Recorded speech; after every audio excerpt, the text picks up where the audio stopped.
आगे बढ़ेंगे। 68वें राष्ट्रीय फिल्म पुरस्कार के विजेताओं की घोषणा नई दिल्ली में की गई। इस साल फीचर फिल्म श्रेणी में 305 फिल्मों का नामांकन किया गया था। ये पुरस्कार साल 2020 के लिए दिए गए हैं। इस साल फीचर फिल्म जूरी का नेतृत्व फिल्म निर्माता विपुल शाह ने किया। पुरस्कारों की घोषणा जूरी सदस्य धर्म गुलाटी ने किया। राष्ट्रीय फिल्म पुरस्कार इस साल के अंत में एक समारोह में दिए जाएंगे और हम लगातार आपको ग्राफिक्स के जरिए दिखा रहे हैं ये पूरी लिस्ट, जिसमें best popular film Tanaji the unsung warrior, best feature film Soorarai Pottru जो कि एक तमिल फिल्म है, बेस्ट एक्टर के तौर पर अजय देवगन को तानाजी के लिए और सूर्या को सोरारई पोट्रू के लिए दिया जा रहा है। Best Hindi film Tulsidas junior Ashutosh Gowariker की ये फिल्म है। Best director KR Sachidanandan Malayalam film AK Ayyappan Koshiyum के लिए। वहीं बेस्ट एक्ट्रेस की बात करें तो अपर्णा बालमुरली जो कि सोरारई पोट्रू में कलाकार थी, उन्होंने एक्टिंग की थी। वहीं बेस्ट गीतकार के रूप में मनोज मुंतशिर को दिया जा रहा है।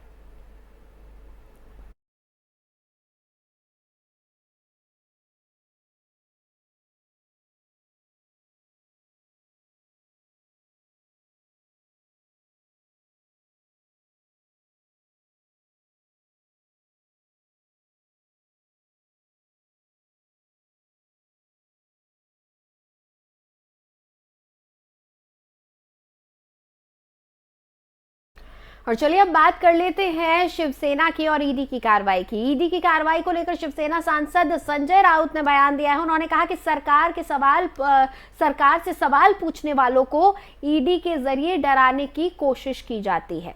सुनिए उन्हें।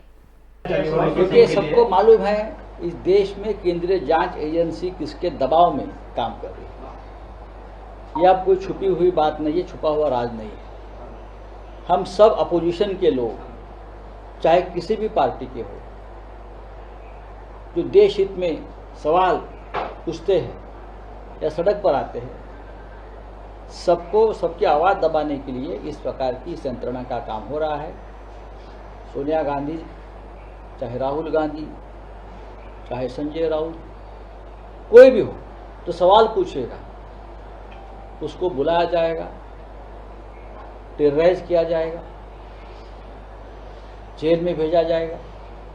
लेकिन हम इस सब के लिए तैयार हैं, हम तैयार हैं। सुहास शिंदे म्हणतात माझं काय चुकलं ते भेटून पत्र क्योंकि सबको और बागी विधायकों को शिवसेना सांसद प्रियंका चतुर्वेदी ने जवाब दिया है। उन्होंने कहा कि हम उद्धव बाला साहब ठाकरे जी के नेतृत्व में चुनाव लड़ेंगे। जो हमारी पार्टी के साथ दगाबाजी कर चुके हैं, जिनका खुद का अभी मामला जो है सुप्रीम कोर्ट में अटका हुआ है, हम सब पार्टी प्रमुख श्री उद्धव बाला साहेब ठाकरे के नेतृत्व में हम आगे बढ़ेंगे और उन्हीं का चेहरा लेकर, आदित्य साहब ठाकरे जी का चेहरा लेकर हम ये चुनाव लड़ेंगे। और इन सबसे कहते हैं, अब आपने ये जो दगाबाजी की है, महाराष्ट्र की जनता देख रही है, आप अपनी अपनी सीटों का हवाला देखिए, जनता के पास उनका विश्वास जीतिए। जो हमारी पार्टी के साथ दगाबाजी कर चुके हैं, जिनका खुद का अभी मामला जो है सुप्रीम कोर्ट में अटका हुआ है, हम सब। चलिए आगे बढ़ेंगे। ऑल्ट न्यूज के सह संस्थापक मोहम्मद जुबैर की चर्चा आज संसद में हुई। जुबैर को लेकर विवाद पर केंद्रीय मंत्री अनुराग ठाकुर ने कहा कि फैक्ट चेकर और नफरत फैलाने वालों में अंतर समझना होगा। Ministry of electronics information technology, उनके जो रूल्स है कंटेंट को लेकर, उसके ऊपर कार्रवाई करनी होती है। सर ये भी जानना जरूरी है कौन फैक्ट चेकर है और कौन दूसरी तरह के अपराध। फैक्ट चेक के पीछे रहकर कोई समाज में तनाव खड़ा करने का काम ना करे, ये भी करना बहुत आवश्यक है। और उनके खिलाफ अगर कोई शिकायत करता है तो कानून उसके लिए अपना काम करता है, जिसके ऊपर सर हमारा मंत्रालय सीधी कोई कार्रवाई नहीं करता। अलग अलग राज्यों में कानून व्यवस्था को देखने में वहां कानून काम करता है। Sir ministry of. और दिल्ली के मुख्यमंत्री और आप संयोजक अरविंद केजरीवाल ने केंद्र सरकार पर हमला बोला है। उन्होंने प्रेस कॉन्फ्रेंस कर कहा कि पूरा केस झूठा है। सुनिए। पहले मीडिया से मुझे पता चला कि इन लोगों ने मनीष सिसोदिया जी के खिलाफ कोई केस भेजा है CBI को, और बहुत जल्दी कुछ दिनों के अंदर सीबीआई मनीष जी को गिरफ्तार करने वाली है। मैंने तो आपको 3-4 महीने पहले ही बता दिया था। इनके लोगों ने हमें बताया था कि मनीष जी को ये गिरफ्तार करने वाले हैं, जल्दी गिरफ्तार करने वाले हैं। 3-4 महीने पहले बताया था। मैंने प्रेस कॉन्फ्रेंस करके, उसके बाद अपने कई भाषणों में, असेंबली में मैंने कहा था कि ये मनीष को गिरफ्तार करने वाले हैं। तो 3-4 महीने पहले जब इनके लोगों ने मुझे बताया कि मनीष जी को गिरफ्तार करने वाले हैं, मैंने कहा मनीष ने क्या कर दिया, क्या केस है? तो उन्होंने बताया अभी कोई केस नहीं है, कुछ मिला नहीं है, ढूंढ रहे हैं, कुछ बना रहे हैं। तो अब हमारे देश के अंदर एक नया सिस्टम लागू किया गया है। पहले ये तय किया जाता है कि किस आदमी को जेल भेजना है और फिर उसके खिलाफ एक मनगढ़ंत झूठा केस बनाया जाता है और उसे ज़बरदस्ती जेल भेजा जाता है। एक नया सिस्टम हमारे देश के अंदर अब लागू हुआ है। मीडिया से अभी तक जो मुझे पता चला है कि जो ये आरोप प्रत्यारोप लगाए जा रहे हैं, मैंने सारा अभी चेक कराया। पूरा का पूरा केस बिल्कुल झूठा है, बिल्कुल झूठा है। उसमें रत्ती भर की भी सच्चाई नहीं है।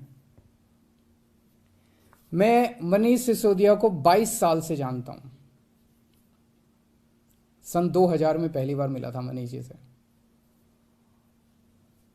एक बेहद कट्टर ईमानदार आदमी है, कट्टर देशभक्त आदमी है। हमारे देश में पिछले 75 साल में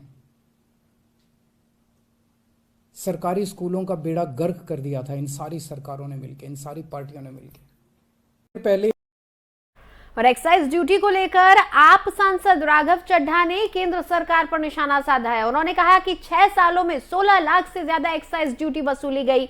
सुनिए क्या कुछ कह रहे हैं राघव चड्ढा। मैंने बतौर सांसद केंद्र सरकार से एक सवाल पूछा था संसद में लिखित तौर पर कि कितनी एक्साइज ड्यूटी की कलेक्शन केंद्र सरकार ने डीजल और पेट्रोल पर पिछले 6 सालों में करी है। लगातार हम देखते हैं कि अंतर्राष्ट्रीय बाजार में पेट्रोल और डीजल के दाम घटते जाते हैं, लेकिन भारत सरकार लगातार पेट्रोल और डीजल पर एक्साइज ड्यूटी लगाकर पेट्रोल और डीजल के दाम बढ़ाती रहती है। और आज आलम कुछ यह है कि पेट्रोल और डीजल 100 रुपए प्रति लीटर का भी जो आंकड़ा है उसे पार कर गया। पेट्रोल और डीजल वो कमोडिटी है जो हर शख्स के जीवन पर डायरेक्टली या इनडायरेक्टली प्रभाव डालती है। एक कैस्केडिंग इफेक्ट होता है और अगर पेट्रोल और डीजल महंगा होता है तो सारी वस्तुएं महंगी हो जाती हैं, क्योंकि हर चीज की ट्रांसपोर्ट में, हर चीज के उत्पादन में आपको डीजल और पेट्रोल काम में आता है। मैंने सवाल पूछा कि बीते 6 सालों में कितनी एक्साइज ड्यूटी सरकार ने पेट्रोल और डीजल पे कमाई है। आपको जान के अचंभा होगा कि सरकार ने लिखित तौर पे मुझे जवाब में ये बताया कि भारत सरकार ने बीते 6 सालों में 16 लाख करोड़ से भी ज्यादा पैसा एक्साइज ड्यूटी से कमाया है। ये एक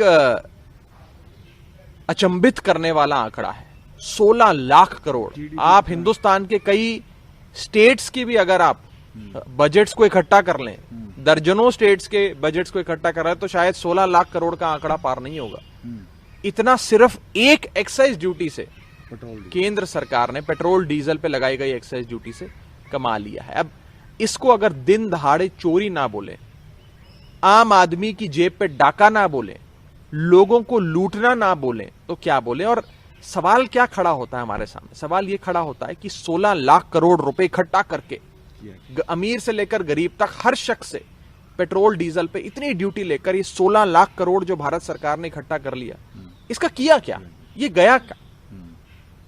साफ नजर आ रहा है कि ये बड़े बड़े पूंजीपतियों के लोन माफ करने में इस पैसे का इस्तेमाल किया गया। जो अमीर लोग हैं, जिन्होंने लाखों करोड़ों रुपए के लोन लिए, कर्जे